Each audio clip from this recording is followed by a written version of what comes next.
Hey guys, how you going? I'm Nick and welcome to Sci-Finatics weekly live stream on all things science fiction, Star Trek, and you know the drill.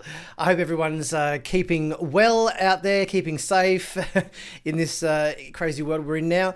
And are all ready for an hour or so of chat about Star Trek and what's coming up, what we like, what we're keen to see, what we're excited about, maybe what we're not so excited about, and all that kind of stuff. So welcome along to this week's live stream. So basically what I'm going to be chatting about this week is a few little bits and pieces about Star Trek. Firstly, we're going to have a little bit of a talk about, hey DJ, how you going, mate? Good to see you too. Thanks for coming along to the live stream. So what we're going to be talking about today, thanks in part to you DJ, who gave me a few tips and suggestions about what sort of things we might be able to talk about on today's show. So what I'm going to be chatting about is, firstly, we're going to have a bit of a chat about Star Trek Discovery Season 3, which is due to be starting sometime soon. We don't have a concrete release date on that as yet. All we know is that it's coming soon from CBS, but we know a little bit about what's coming up based on the trailer that aired not that long ago. So we're going to have a bit of a chat about Discovery Season 3. We're going to have a bit of a chat. Hey, Jerry, how you going? Welcome along. We're going to have a chat about Lower Decks, the animated series. I did a video this week on Lower Decks and what we might expect from that. Have a bit of a chat about Lower Decks. We're going to have a bit of a chat about possible Star Trek series that are coming to our screens soon, and whether we might be seeing a Pike series starring Anson Mount, who were very well played Captain Pike in the season 2 of Discovery. And we'll have a bit of a chat about a potential Section 130, Section 31 series, and what our thoughts are on that sort of thing as well. So firstly, let's have a look. So a promotional image was kind of leaked to the web not that long ago, which kind of showcased this image from the Discovery Season 2 cast. We've obviously got Burnham there holding a Federation flag. It's all in tatters. There aren't anywhere near as many stars in the Federation as there was previously. So it looks like the Federation is in tatters at this particular point in time, because at the end of Season 2, if you guys don't remember, the Burnham and went through in the Red Angel suit, and the Discovery went through the, I don't know, what do you want to call it, a portal or a wormhole or something, and they ended up 900 years into the future. Now, it looks like, yes, the Federation is no more, and maybe it's going to be their job throughout the course of Season 3 to kind of rebuild the Federation in some respect. The one thing that kind of, it seems to be the case, looking at this promotional image from Season 3, is that 3/4 of our cast aren't wearing Starfleet uniforms anymore. They're just kind of in regular attire. What do you guys reckon about this? Because obviously we've just watched a season of Picard that was nothing to do with Starfleet, no Starfleet uniforms, no Starfleet ships. You barely saw a Starfleet uniform throughout the entire season, apart from a couple of cutaways and communications with various different officials and whatnot during the course of the season. And now we're kind of facing another season of a show which is Star Trek, but we've got our characters in, I don't know whether you want to call it civilian attire, somewhat more somewhat more casual attire, not uniformed at all. There's a couple of our characters there. I think it's looking at there. I think is it Stamets and. It's so small on my screen, I'm trying to see the picture. There's a new character next to Stamets, who I believe is a transsexual character, I think, or non-binary, however you want to phrase it. And there's another bloke next to him. Is it Dr. Culver? I'm not sure. Normally he wears white, so the fact that he's got blue on is sort of somewhat confusing. They are going way outside the Star Trek comforts. They certainly are, DJ. They certainly are. And it's sort of like, even though I was never a fan of Discovery in the same sense, obviously I'm a huge fan of Picard, Discovery, I was a bit more on board for Discovery Season 2. Discovery Season 1, I did not like at all. I think there was a lot of course corrections made in Season 2, which definitely improved the show and made it feel a lot more Star Trek. But yes, having just watched a whole season of Picard where everybody was in civilian attire or whatever, and now we've got Discovery with most of our cast in civilian attire, it's like, okay, Star Trek isn't about Starfleet and the Federation anymore, it would seem. It's just about people getting around the galaxy in their civvies. So anyway, look, I'll reserve my judgment, I suppose, I'm very much like Picard. First and foremost, if it has good characters and it's well written and has a good story, I'm on board. Obviously, there's a certain part of me that would like to see, more Starfleet stuff, more Federation ships, more of the chain of command that we've sort of come to expect and so forth from previous Star Trek series. And it does definitely seem like that's sort of, they're kind of heading a bit away from that aspect in Star Trek. So yeah, it'll be interesting to see what the season's like. We've obviously had a few images from the trailer. We've got Burnham coming through the portal or whatever in a Red Angel suit and crash landing on whatever this planet happens to be. And it would seem like she kind of probably has to go about 12 months on this planet in her escape pod or whatever it is, or some sort of shelter that she builds by herself before the rest of her crew arrives.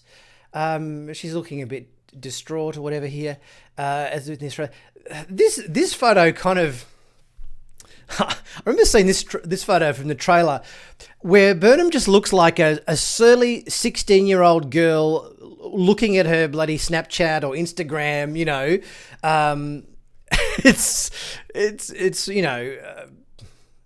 It's an unusual image, but I guess it is what it is. Thank you, Jerry. I'm glad to hear that you depend on my info and show to go where to see the cool stuff. I'm glad you you put such faith in my my channel. Thank you so much. So we've got a few images here. Obviously, we've got Burnham and Tilly and the rest of the crew, and Burnham's probably been stuck on the planet for a while. Interesting planet with this sort of with this weird kind of I'm not sure what you'd call that surface. It's sort of mossy, kind of almost like it's like a dry ocean bed or something, that's grown over with some sort of moss or something. And again, characters here, which we see in the trailer, which is, them in, more ununiformed civilian kind of gear, which, and we've obviously got there's some sort of faction obviously there, which seems to be headed up by Andorians with these very weird looking, donut phasers, for want of a better term, or some sort of sonic phasers. They sort of seem to emit some sort of a shock wave or something. They kind of remind me a little bit of for those of you out there who are Star Wars fans as well. They kind of remind me a little bit of the sonic blasters that the Geonosians had in I think it was Attack of the Clones or whatever in Star Wars. They sort of emit like a shock wave of like a sonic energy or something. Although there is a shot in the trailer as well where Burnham and the other guy, the black guy who she befriends or whatever, in the what century is it? The 31st century or the 30th century or something? They end up in 900 years in the future, or is it the 30th or something? I'm not sure.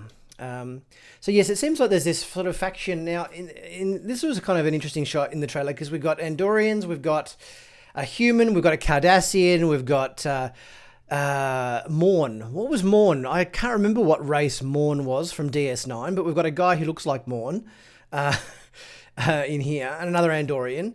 And there's a race. Can any of you guys see, Jerry or DJ or anybody else who happens to be watching, the race that is the second from the left in this photo? We've got an Andorian and then another guy who I can't quite tell who it is. Then we've got a human and a Cardassian, Morn from DS9, and then another Andorian.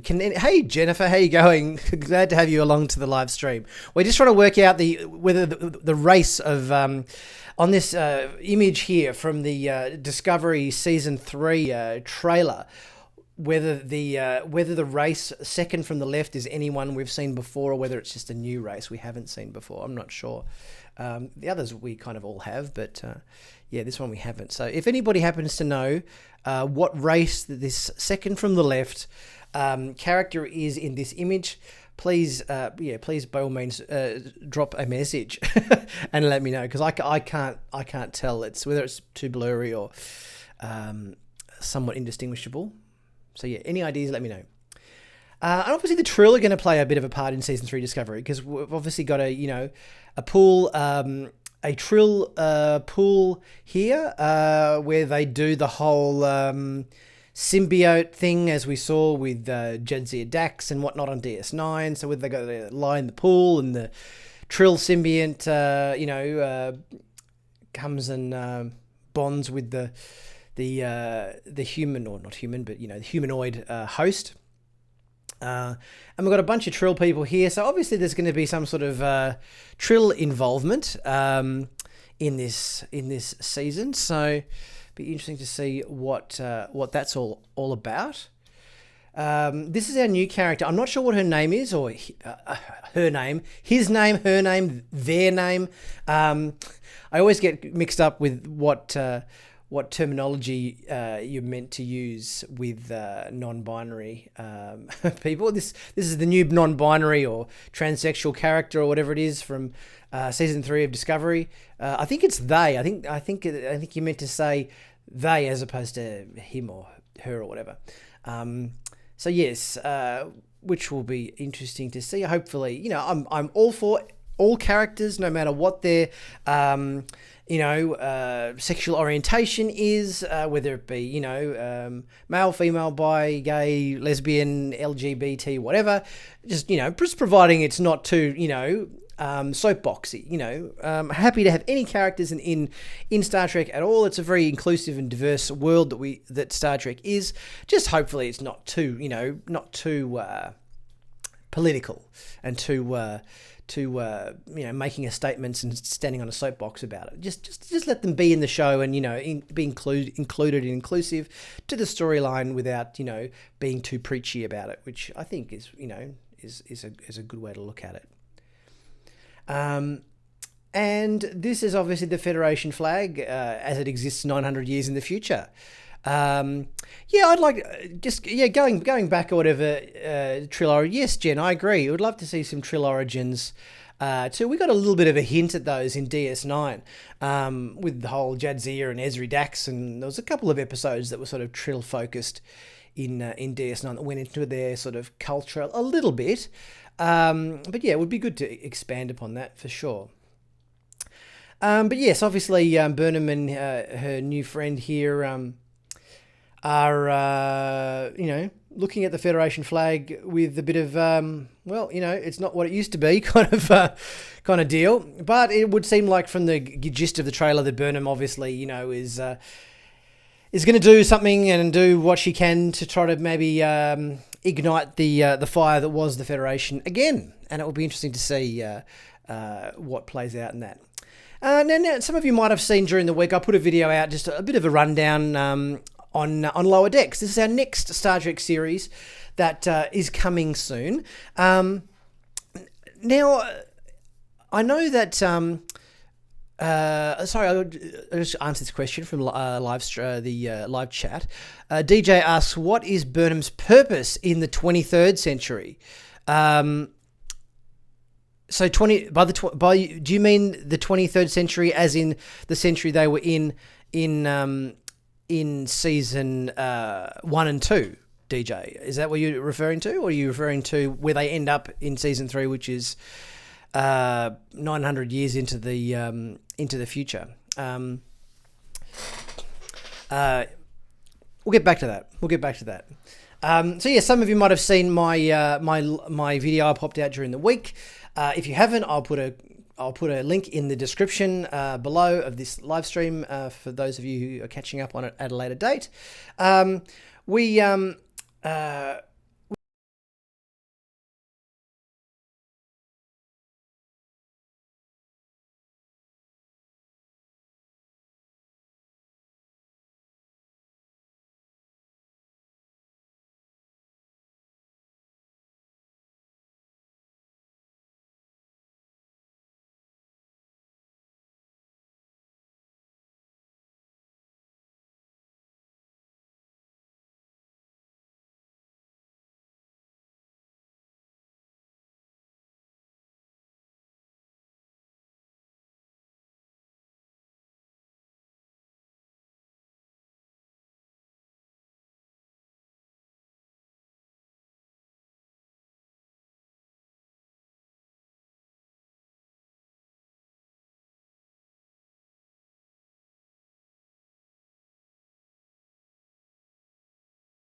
can you guys hear me? I'm back. Okay, hopefully I got sound back again now. I have to get rid of this microphone.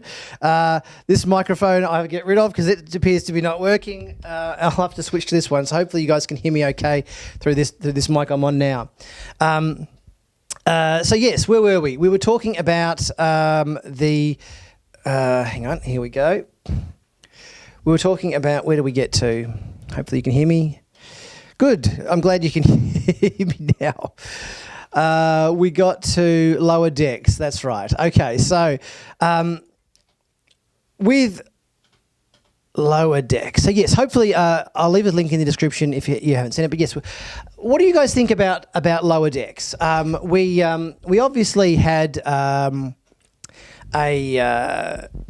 bit of a glimpse at some of the images for that. It seems like it's going to be like Rick and Morty. Yes, SC. Do my best karaoke. Very good. Very good. Yeah, so hopefully lower decks. Well, I mean, yes, it looks like it's going to be Star Trek meets Rick and Morty, which kind of is a, it could be interesting. It could be interesting. I think it's going to be more adult orientated, which is good. It's going to be more adult focused, not a kids animated show, which is positive.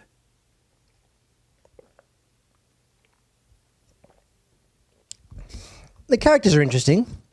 But yeah, I get the impression, based on some news that I heard recently, that the live deck series may very well lower deck series might be with us before Discovery season 3 is. There was I won't say where my inside information comes from, but yes, I did get a possible hint that we might get lower decks first.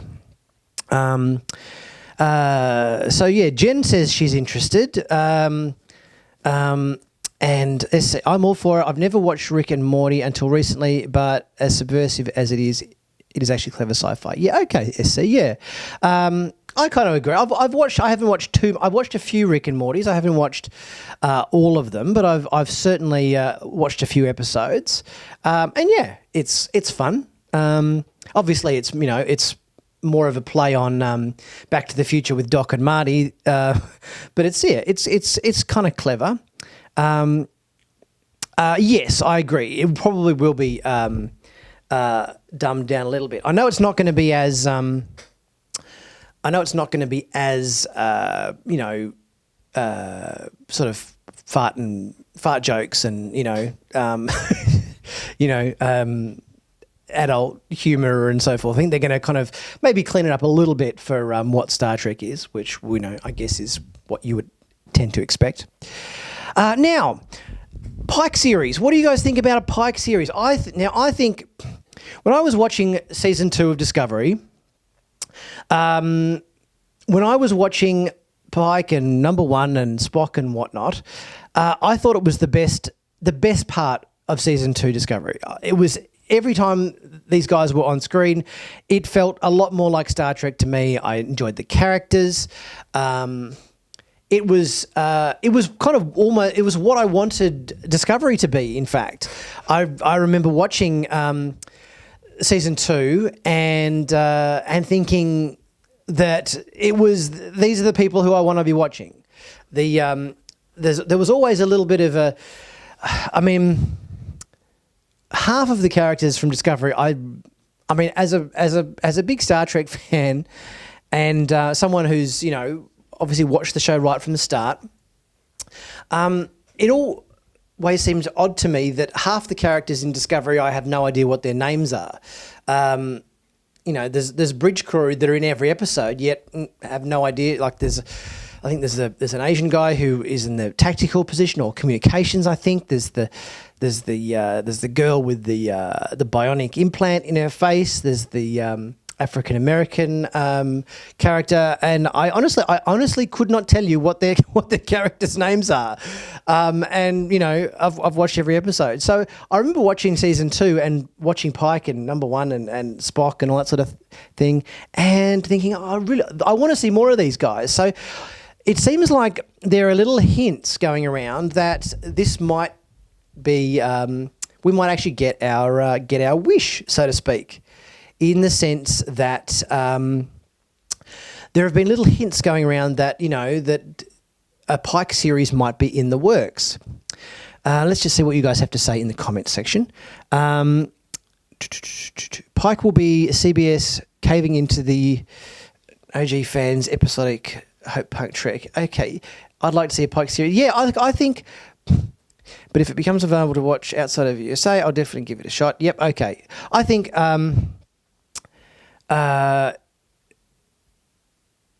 a Pike series would be a good thing.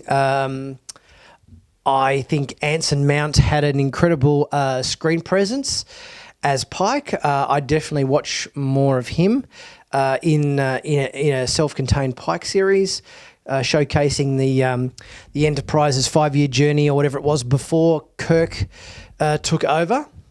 So yeah, I think it would be a good thing. I think the way those new characters were integrated into season 2 was definitely one of the best parts of the second season of the show, and I can't wait to see more of that. And I think even Rebecca Romaine, who played Number One, she was interviewed, and someone asked her a question to the effect of, "What do you think about your portrayal in Star Trek, or what your history in Star Trek is? Did you enjoy it?" And she made some kind of reference as if to say, who said my work on Star Trek has finished? So she kind of almost implied that her involvement in Star Trek wasn't over yet. So she didn't kind of say she was doing a Pike series, and it was confirmed, but she did kind of hint at the fact that her involvement in Star Trek hadn't concluded yet. So I think that was a good little hint that we may very well be getting more of these characters in a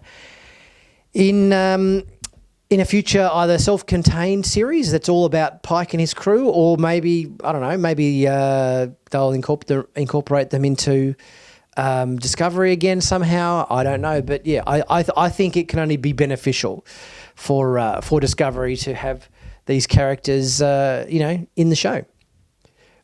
I agree, SC. Number one, I want more number one, number 1, 2. I think Rebecca Romaine was very good. I think Anson Mount was very good. I think Ethan Peck was very good.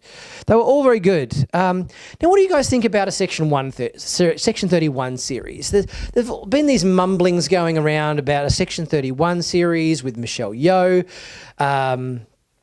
And I forget this guy's name. What was his name? Ash Tyler or Ash something? I think it was Ash Tyler. Anyway, what do you think about the prospect of a Section 31 series? Because I got to be honest, of course, if it came out, I would watch it. However, I think it's one of those parts of Star Trek that I didn't ask for. I don't think a lot of people asked for. Do we want it? What do you guys think? Is Section 31 a part of Star Trek that you think we need? Because even though some of the story elements of Section 31 are interesting, there've been some very interesting Section 31 stuff in DS9 involving Sloane and involving Dr. Bashir, and there was some interesting, stuff in season 2 with Section 31, but is it interesting enough to revolve an entire series around? Part of the criticisms, I think, of Star Trek in the first season was that it was too dark. It was too dark, too gloomy, too depressing and mopey, and sort of negatively skewed. Whereas the Federation and Starfleet was always meant to be, a more inspirational environment.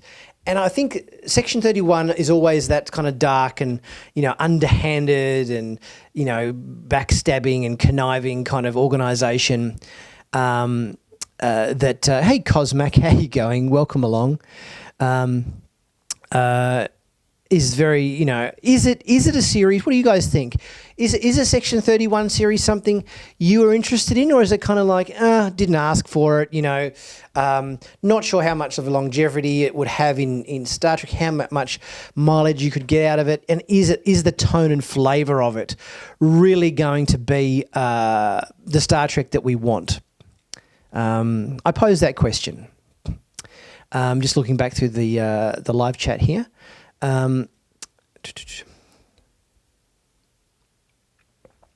Yes, Adam, I agree. Love the concept in DS9, but not all happy with how Discovery has dealt with them. Yeah, I kind of concur. So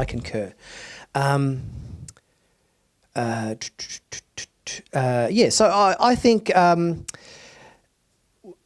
I just don't think that the Section 31 angle is what fans, and not only fans, just audiences on the whole, I think, are perhaps looking for. I think definitely a Pike series would be ahead of a Section 31 series for me.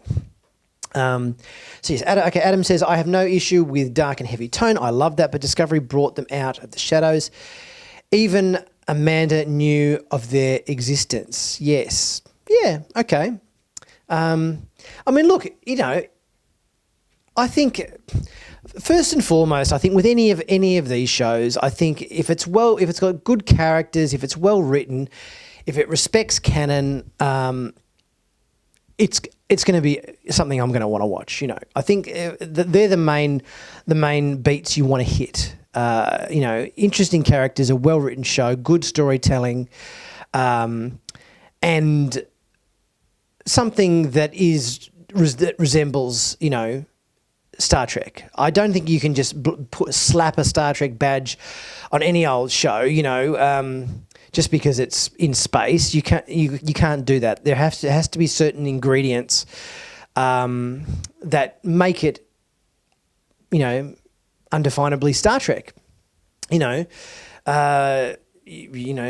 Every different science fiction show has its own tone, whether it's, The Expanse or Babylon 5 or, Battlestar Galactica or whatever. They all have their own tone and flavour. And you can't change what Star Trek fundamentally is and just slap a Star Trek badge on it to get people to watch. If you're going to change it up so dramatically that it ceases to be Star Trek anymore.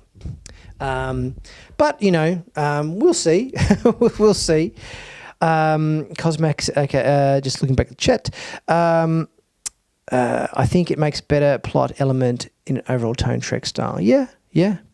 I think you have to identify, what makes it Trek. There's something about it that makes it Trek. It has to have that fundamental spirit, I think, whether it be a Pike series or a Section 31 series, or even, I agree, DJ. Anson Mount would make any series good. He definitely did a good job in season 2 of Discovery, and he was very watchable as the lead of that show.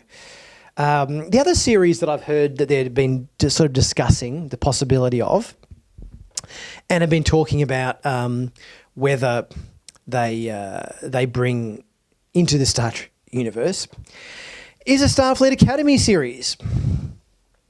What do you guys think about this? Starfleet Academy, the series. Could a bunch of, 17 or 18 or 19 or 20-year-old cadets at Starfleet Academy going to classes, learning about, the Kobayashi Maru test and, all that sort of thing. Does that have a place in the Star Trek universe? Could a Starfleet Academy series sustain? We've seen episodes before. I think there were episodes of Next Generation, the one where what was it? It was the one with the actor who played Tom Paris, Robert Duncan McNeil. Before he played Tom Paris on Voyager, he played the other role in a Starfleet Academy series where Wesley Crusher was part of a squadron. They were meant to do a very special maneuver in some sort of exhibition, and something went wrong, and there was a cadet that got killed. I forget the name of the episode. Somebody remind me if you remember the name of the episode. I know that Robert Dunn first duty. Thank you, Double D. Thank you. You're very. Thank you for refreshing my memory. Yes, I think so. Robert Duncan McNeil played. I think it was Nicholas Lacano, Wesley Crusher's roommate or whatever. And yes, so that was a bit of a glimpse, at what a Starfleet Academy series might kind of look like in a sort of approximation. Is that something you guys would watch? Is it? Do you think there's? Do you think it would just be kind of like Star Trek 90210, or I'm trying to think of another high school kind of orientated kind of TV series? I think there was also a few little. There was also the episode of Next Generation where I think it was the one where Picard died. Q brought him back to life or whatever, but Picard went back to his Starfleet Academy days where he was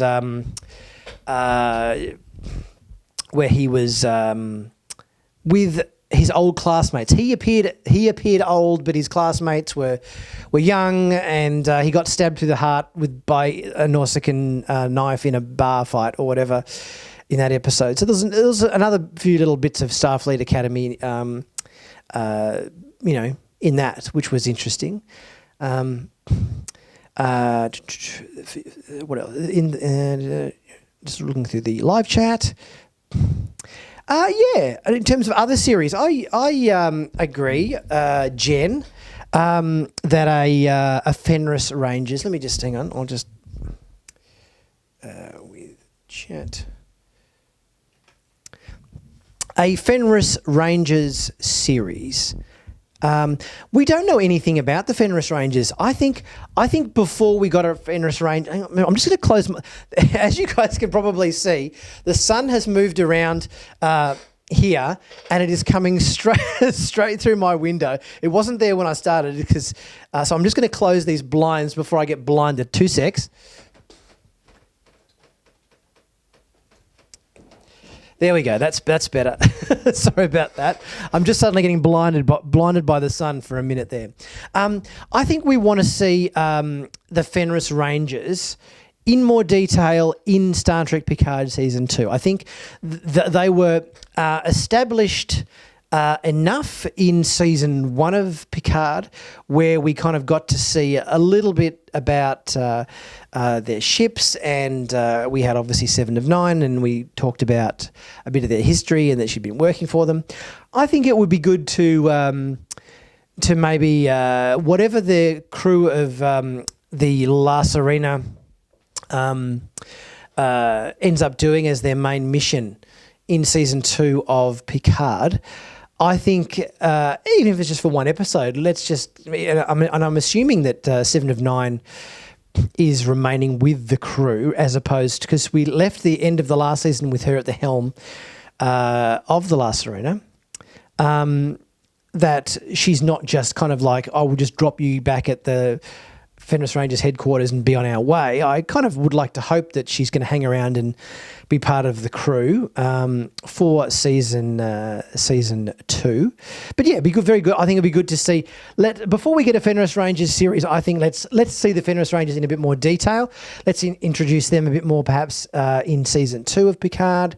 Get to know them a bit better. Get to know what they're all about, and then let's go from there. I think that's probably the way to go in that series. Kurtzman said most new shows will target specific demographics. The Academy show isn't my age group. Yeah. Yeah, I mean, obviously it seems like they're targeting, with the Lower Deck series, it seems like they're targeting a younger, a little bit younger, not too younger, because obviously Rick and Morty is kind of, adult animation. They're targeting the younger demographic there with Lower Decks, and we'll obviously have Discovery Season 3. So I think first and foremost, if they're going to do another series, I think probably the Pike series is going to be the one that's probably the most sought after. And then probably whether the Section 31 series has any legs, I'm not sure. We'll have to wait and see on that one, as to whether that's has any credence behind that. Girls that watch Supergirl are all into LGBT relationships and not story plot. Okay. We were talking before, Jerry, obviously about the new non-binary character in Discovery. So as I said before, I've got no problem with I got no problem. There was obviously a relationship like that was sort of glimpsed at the end of Picard with 7 of 9 and Raffi holding hands there in the mess hall, which I got no problem with. It just seemed to come out of nowhere for me. I don't mind that. It just just at least establish it. Give it a bit of a setup. Give it a bit of so it just doesn't come completely out of left field, and then it doesn't become too soapboxy and too preachy or whatever. If it doesn't do that, then I'm cool with it. That's all fine.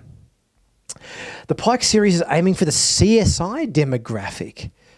Star Trek CSI. That could be interesting. Get David Caruso back with his sunglasses. Maybe he can, maybe they can, someone's killed by a phaser or whatever, and David Caruso can, take his sunglasses off and make some, brooding kind of line or whatever as they uncover some crime across the Federation or whatever. I'm not sure how as like a CSI kind of series would play in a Star Trek series. hard to imagine kids, Cosmac, yes, hard to imagine kids nowadays finding it the same fascination with space that there was when I was a kid. A STA might have worked then. I assume that's Star Trek Academy? Is that on Saturday mornings? Is that? I'm assuming that's what you're talking about, Starfleet Academy series. Yeah, look, I think there's a lot more. There's obviously a lot more media out there than there ever was. I think I read somewhere that in the course of TV production back in the 90s and the early noughties and so forth, there was only about 100 shows or whatever across the various different networks. There wasn't that many on. Now there seems to be so many shows. I think there's something like the amount of shows on TV have gone from something like, 100 and something to something like 900 and something, or 700 or 800 and something. There's so many shows on here now across all of the networks, streaming services, whether it be, Amazon or Netflix or Disney Plus or, Hulu and you name it. And obviously you got all your network shows as well.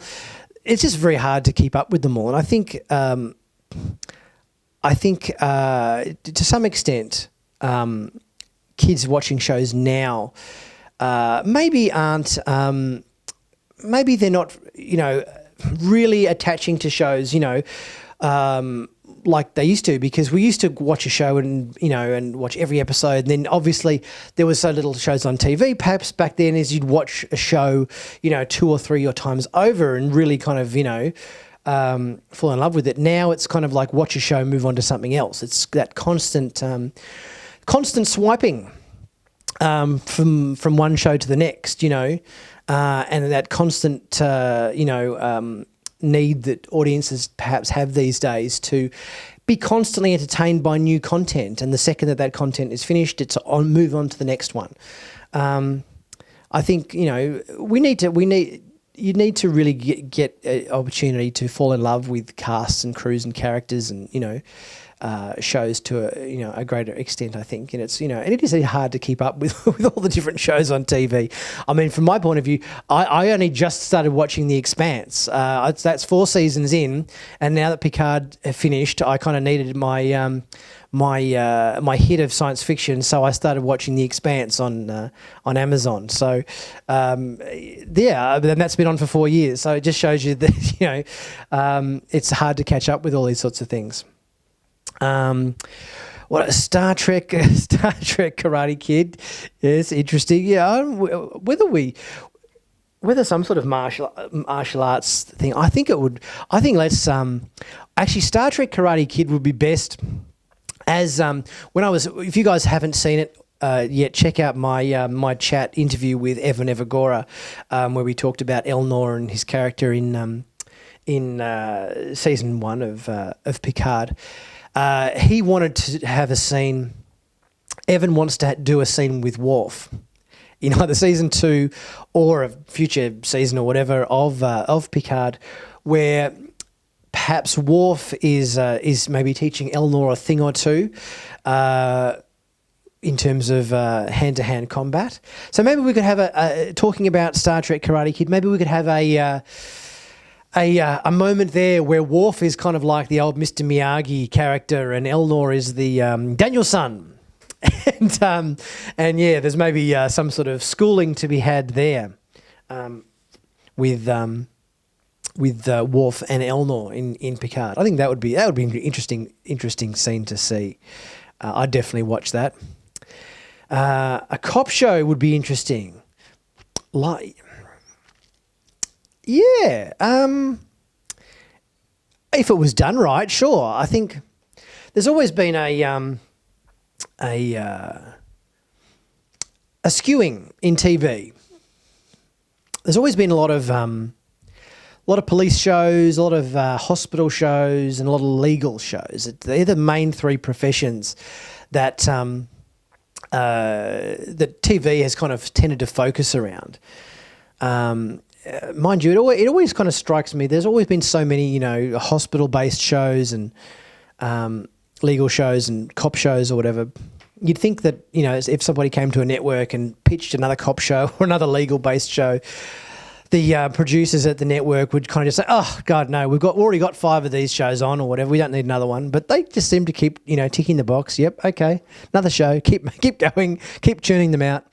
But yeah, I mean, yeah, whether you did like if you're talking about a cop show, whether it was like a Starfleet Security, you know, you could have it focus on a Starfleet Security, a wing of Starfleet Security or something, perhaps, maybe something like that, perhaps.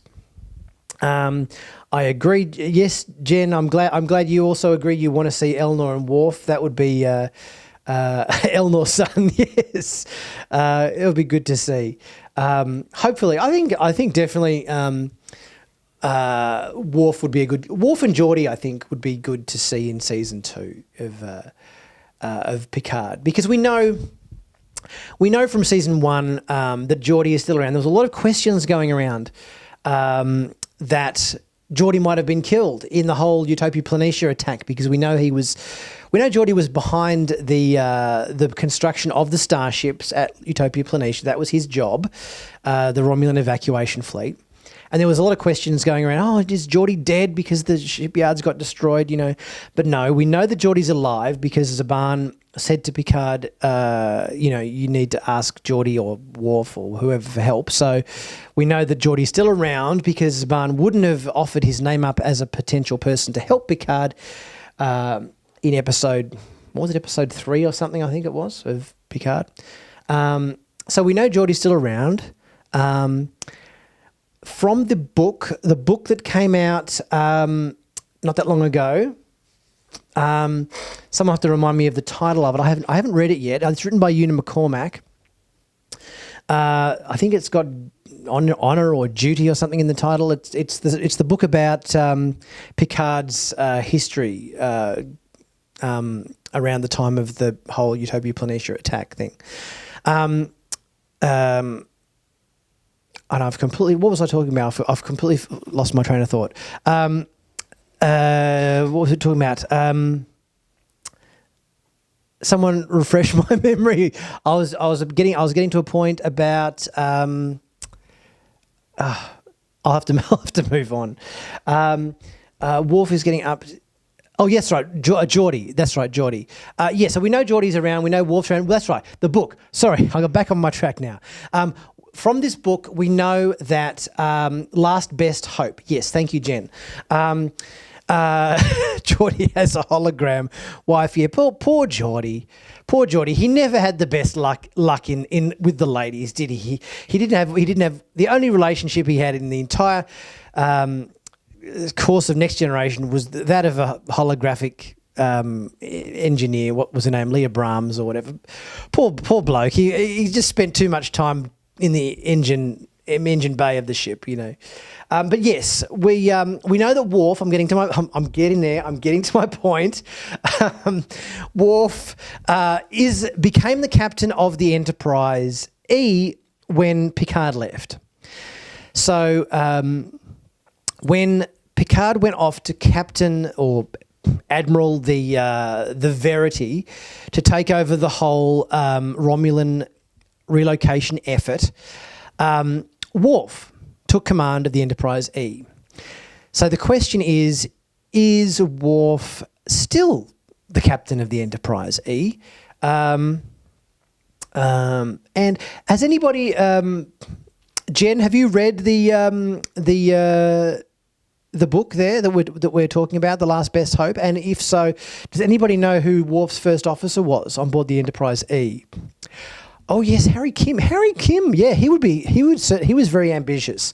Old Harry Kim. I would imagine Harry Kim would definitely be a captain, a Starfleet captain by now, or if not a Starfleet captain, certainly a first officer. He would be a first officer if he was a Riker-style first officer, where he stayed in the first officer role until he was like, in his 50s or whatever, before he moved on to taking up the captain's job. Geordie and Kim were the red shirts of romance. Yes, yes. Poor old Harry Kim. He never had too much luck with the ladies either, did he? Poor old Geordie and poor old Harry. They tried. They did their best, but yeah, they never really had. They were the wingmen. You know, Harry Kim was Tom Paris's wingman. You know, they kind of got the sloppy seconds or whatever. Or poor old Geordie never really got there anyway in the love department with the ladies. I think LeVar Burton's commented on this a few times in interviews where he sort of said that was kind of the case, and he was a bit disappointed that Geordie never got any more substantial romantic kind of roles in the series. Adams read the book, doesn't make any mention of Worf's first officer. Okay, so it does. I assume, Adam, that it does obviously make mention that Worf is the captain of the Enterprise E. Were there any other mentions of any other Next Generation cast members or anything like that in the book, Adam, that you read, or is there just a passing reference in the book that Worf took over the captaining of the Enterprise E after Picard left? Yes, you're right, SC. Data did get more action than Geordie. Well, he got that one bit of action with Tasha Yar, and then he just kind of dined out on that for like the entire series, where, you know, there was just one time that he got lucky with Tasha, and then for the rest of the whole series of Next Generation, he just kind of just kept referencing that over and over again. He was obviously a life-changing event for him. Good on you, Data.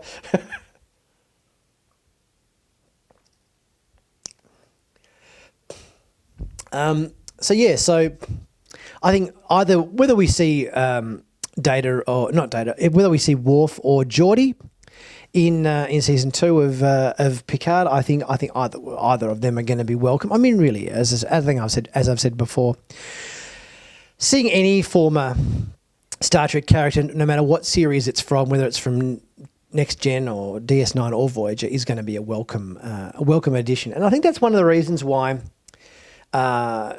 fans attached to Picard so well in season 1, is because we had characters we knew and loved in that series to get us going. You know, we had the new characters, which all turned out, you know, great, and obviously love the new characters in the show. But we had Picard, we had Seven of Nine, we had Hugh. There were people we knew in season 1, and that was able to, I think, give fan audiences particularly, that anchoring of emotional weight to immediately have us grounded with the series and to connect with it right from the start. And that's one area where Discovery hasn't worked out as well, because it's all kind of come in. Nothing's familiar. The tone and flavour is different. The look is different. The style is different. Half of the characters names we don't know. They haven't ever given enough screen time to some of the supporting cast to introduce them effectively enough to the audience. It's unfamiliar. And I think that's, you know, one of the reasons why maybe Discovery, you know, hasn't worked as well right off the bat, because of that unfamiliarity to what, you know, fans are wanting. Yes, it definitely. Adam says yes, definitely. It conforms Worf as Enterprise captain. Confirms Worf, as Enterprise captain. Beverly also appears in the story, and I think it is implied that she is still on the Enterprise. Oh, okay. I thought Beverly went off to become head of Starfleet Medical or something at the end of Nemesis. I assumed that she was in some high administrative kind of position amidst Starfleet Medical there.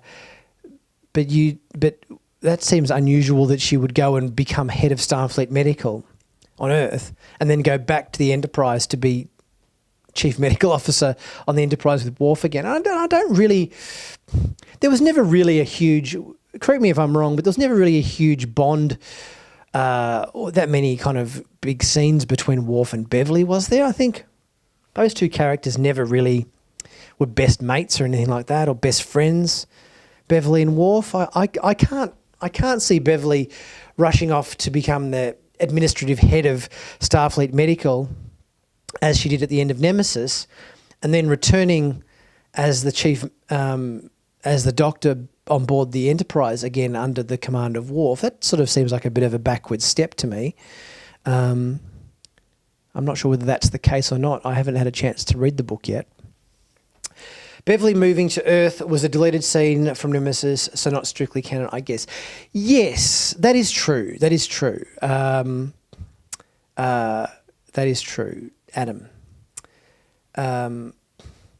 Michelle Scarabelli as Ensign Jenna DeSora. Okay, I'm not sure who. Data had to write a dating romance program for a ship. Okay, right. Very good. Geordie had higher standards, yes. Geordie wasn't going to clean anyone's house. Yes, I agree. But yeah, what else? I mean, I'm trying to think of what. I mean, obviously, there's Alex Kurtzman has come out as to have said that they are obviously looking to expand the Star Trek brand in terms of new shows, with, you know, obviously Picard, Discovery, Lower Decks, you know, whether the Pike series comes out soon, whether the Section 31 series comes out. There's a lot of. I always like the idea of a. I remember after Voyager finished, there was going to be, I think after Voyager finished and after Nemesis had aired at the cinemas, there was going to be a movie, I think, which incorporated like all of the cast of ex Star Trek shows. I think there was going to be like a bit of a melting pot of Next Generation, DS9 and Voyager characters all in one movie, or something to that effect after Nemesis. If Nemesis had have been successful at the cinema, which it wasn't particularly, but it wasn't. The reason Nemesis wasn't successful at the cinema was for several reasons. Firstly, they should have had Jonathan Frakes direct it and not Stuart Baird, who had absolutely no idea about Star Trek whatsoever. He self-confessed didn't like Star Trek, had never watched Star Trek, and didn't have any understanding of Star Trek whatsoever. So he just made it like just a stock standard kind of action film, which is what he had experience with in the past as an editor. That was part of the reason. I think they intentionally made Nemesis short so they could strip mine it more in the cinemas and have more sessions per day than any other film, and that it was at the cinemas at the same time as the last of the Lord of the Rings films. So Return of the King, which was the very last of the Lord of the Rings films at the time, just completely smashed everything out of the park in terms of cinema audiences around that same time. So everybody was going to see Lord of the Rings 3 and nobody was going to see Nemesis. That was part of the reasons why Nemesis failed at the box office. And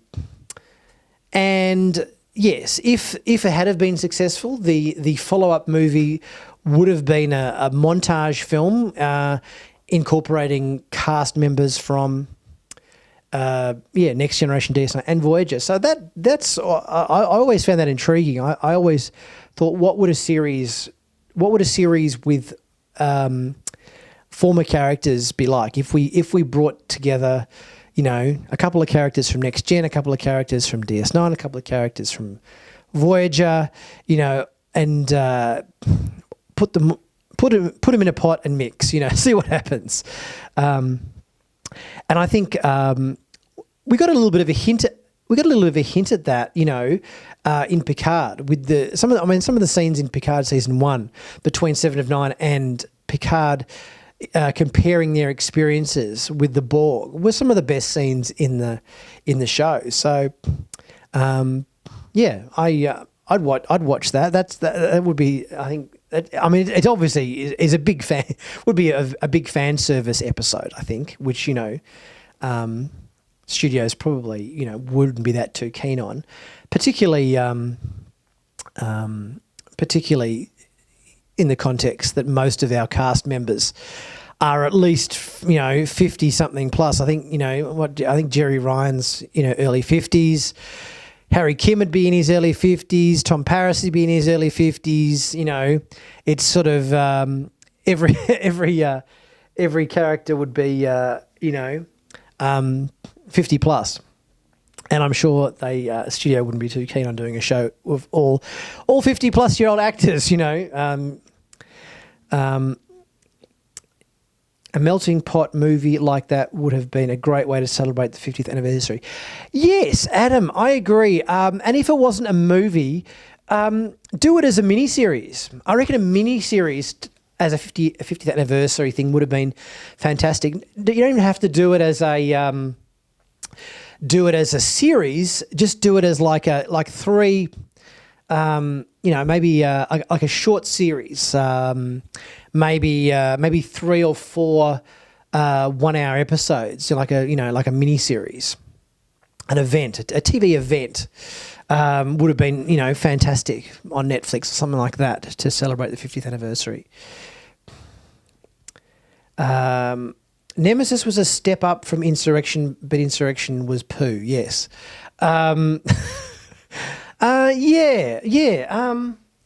I mean, looking at all the deleted scenes from Nemesis, I definitely think Nemesis had the potential to be a better film than it was. I think it was just. I think if Jonathan Frakes had directed it, and there was some rumblings a while ago that Jonathan Frakes wanted to do not a director's cut, but what do you want to call it, an actor's cut or something, where he wanted to. Jonathan Frakes wanted to take all of the footage from Nemesis because there was so much stuff left on the cutting room floor and it wasn't included in the film, and he wanted to do like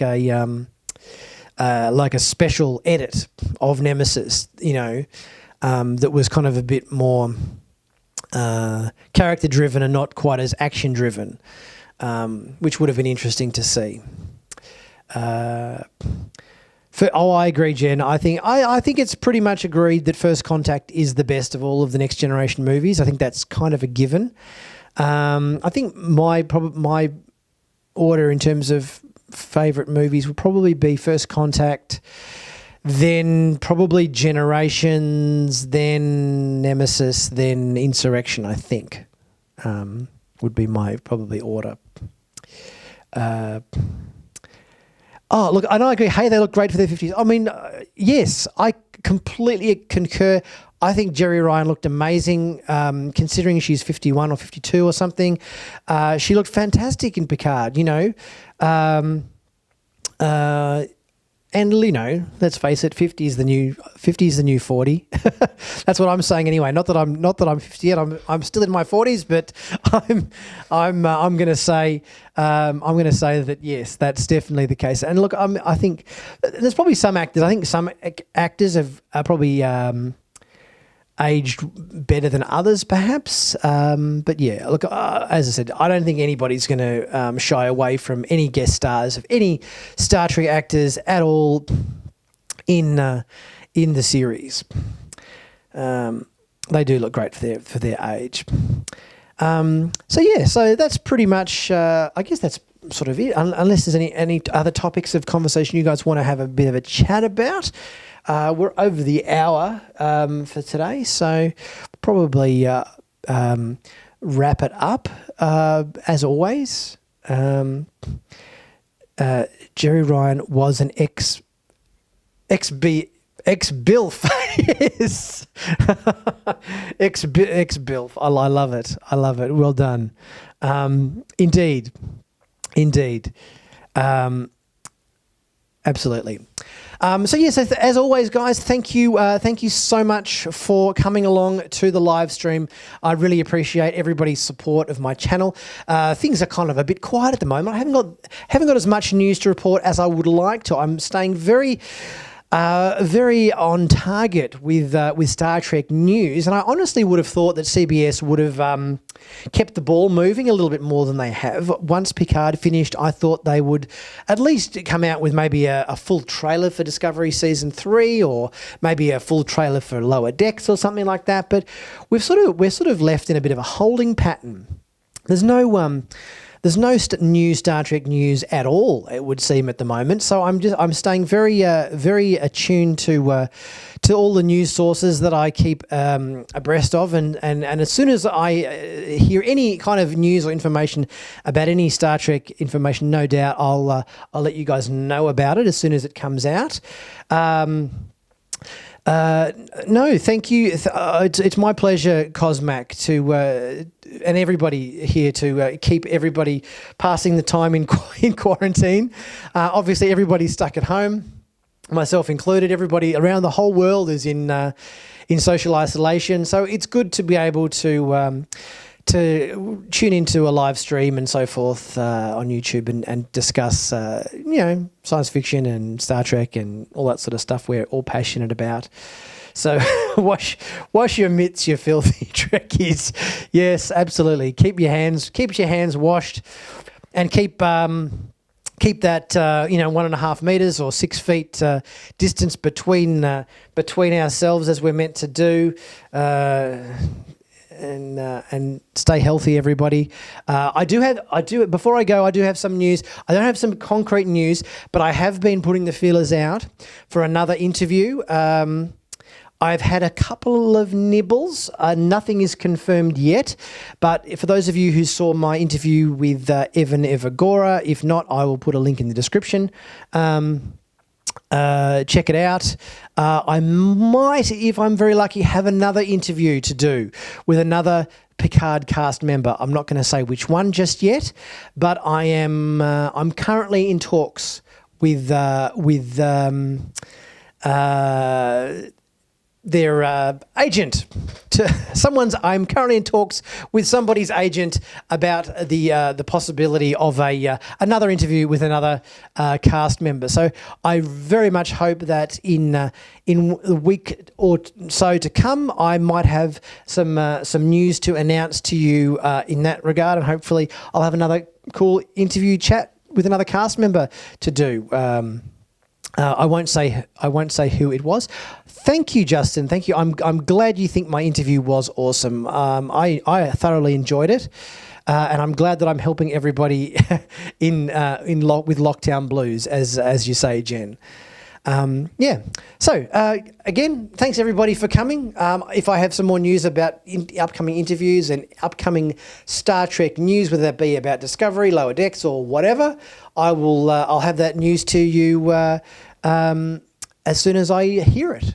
In the meantime, please, everybody, stay safe, keep healthy, stay home and save lives, as they say. And I will see you very soon for my next review, and I'll see you next week for my next live stream. Thank you so much for watching, and I'll see you next time. Cheers.